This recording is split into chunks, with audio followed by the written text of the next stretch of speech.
क्या कंगना रनौत आरक्षण विरोधी है? एक आरक्षण विरोधी महिला को बीजेपी ने टिकट क्यों दिया? इस सवाल का जवाब अब बीजेपी को देना होगा दोस्तों। याद कीजिए, कुछ साल पहले बिहार में विधानसभा चुनाव थे और आरएसएस ने आरक्षण पर एक बयान दे दिया था। बहुत छोटा सा बयान था, लेकिन उस एक बयान की वजह से बीजेपी बिहार में बुरी तरह से हार गई थी। हालत ये हो गई थी कि अंत में बिहार के चुनाव प्रचार के अंत के दिनों में तो मोदी जी और अमित शाह जो पोस्टर्स थे वो हटवा दिए गए थे। उस एक बयान की वजह से, आरएसएस प्रमुख के एक बयान की वजह से बीजेपी को हार का सामना करना पड़ा था और वो बयान था आरक्षण के खिलाफ। लेकिन सवाल है दोस्तों कि कंगना रनौत, जिनको बीजेपी ने मंडी से लोकसभा का टिकट दिया है और बीजेपी चाहती है कि वो देश की लोकसभा में बैठें, देश की सांसद बने, हमारे लिए कानून बनाएं, वो तो आरक्षण विरोधी हैं।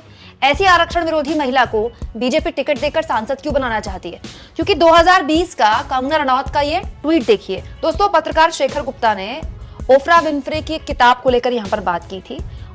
कहीं भी इस ट्वीट में रिजर्वेशन का, आरक्षण का कोई जिक्र नहीं था। लेकिन पता नहीं कंगना रनौत इस ट्वीट में कहां से ढूंढकर भारत में जो पिछड़ों को आरक्षण मिलता है इसको घसीट कर ले आती हैं और कहती हैं, कास्ट सिस्टम को आधुनिक भारतीयों ने खारिज कर दिया है। छोटे शहरों में हर कोई जानता है कि ये अब कानून और व्यवस्था द्वारा स्वीकार्य नहीं है। ये कुछ लोगों के लिए एक पर पीड़क खुशी से ज्यादा कुछ नहीं। केवल हमारा संविधान आरक्षण के मामले में इसे कायम रखे हुए है। इसे जाने दें, चलो इस बारे में बात करते हैं। कंगना रनौत 2020 में अपने इस ट्वीट के जरिए कह रही है कि कास्ट सिस्टम, जातिवाद तो अब एग्जिस्ट ही नहीं करता। अब तो लॉ एंड ऑर्डर के तरीके से ही मामले देखे जाते हैं बड़े शहरों में। तो आइए इसको खत्म करें और इस पर चर्चा करें। और दोस्तों, ये कोई सदियों पुराना बयान नहीं है, 2020 का ही बयान है। उन दिनों कंगना रनौत फुल तरीके से, फुल फॉर्म में बीजेपी के लिए बैटिंग करने लगी थी। बीजेपी को उन्होंने औपचारिकता से ज्वाइन नहीं किया था, लेकिन भाषा वही बोलती थी जो बीजेपी को सूट करती थी। लेकिन तब उनका बयान बीजेपी का बयान नहीं माना जाता था, क्योंकि वो बीजेपी की मेंबर नहीं थी। आज वो बीजेपी की मंडी से लोकसभा की उम्मीदवार हैं। तो मैं ये जानना चाहती हूँ कि कंगना रनौत या तो अपने इस पुराने बयान पर माफी मांगे और वो कहें कि साल 2020 से आज 2024, इन 4 सालों में उनका हृदय परिवर्तन हो गया है और उन्हें लगता है कि नहीं, आरक्षण अभी भी जरूरी है हमारे देश के कुछ खास समुदायों के लिए, जिनको लगातार दबाया गया, उनका शोषण किया गया। हालत ये हो गई दोस्तों कि सोशल मीडिया में बॉयकॉट कास्टिस्ट कंगना ट्रेंड करने लगा और तमाम लोग मांग करने लगे कि कंगना रनौत को हर हाल में बॉयकॉट किया जाना चाहिए। कंगना का एक और बयान सोशल मीडिया में वायरल होने लगा, जिसमें वो कह रही हैं कि डॉक्टर्स, इंजीनियर्स और पायलट्स सबसे ज्यादा आरक्षण के भुक्तभोगी हैं और आरक्षण की वजह से काबिल लोग यूनाइटेड स्टेट चले जाते हैं और जो औसत लोग हैं वो काम करते हैं।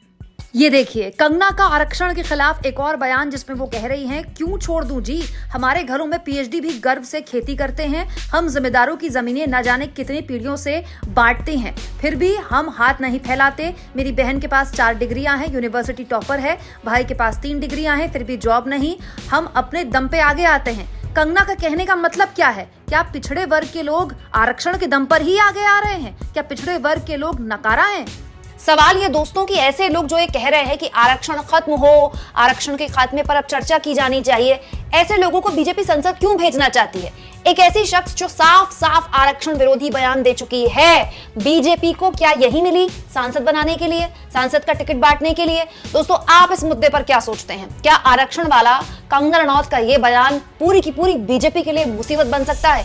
एक तरफ मोदी जी रैलियों में खड़े होकर खुद को ओबीसी बताते बताते नहीं थकते हैं, और एक तरफ कंगना रनौत है जो कह रही हैं कि आरक्षण की जरूरत ही नहीं है, क्योंकि जातिवाद तो हमारे देश में अब है ही नहीं।